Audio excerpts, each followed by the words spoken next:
Appelsiinipuutikkuja manikyyriä varten ei ole, mutta pistetäänkö tilaukseen?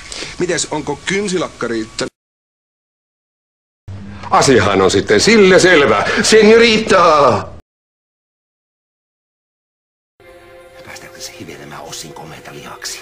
Se taitaa olla oikein petovälyjen välissä. Aika nenäkäs tää uusi hippiäinen.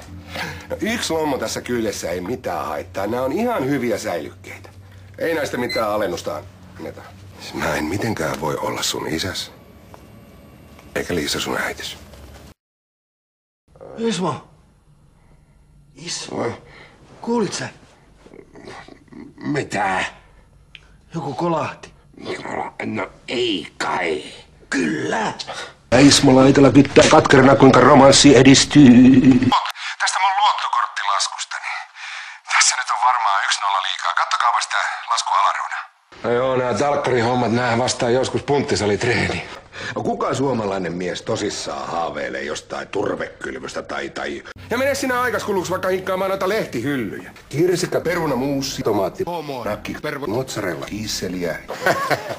Mä rakastan sua niin paljon, että pelkkä ajatuskin siitä, että sä ja joku toi... Siis omaan kotiin! Rouva on hyvä ja käy istumaan tuonne noin. Seppo. Eikä vaan sun sydän. Seppo. Seppo. Seppo. Seppo. Taitaa olla melkoinen nainen. Vai ihanko itsellesi meinasit tommosen ostaa? Tanja!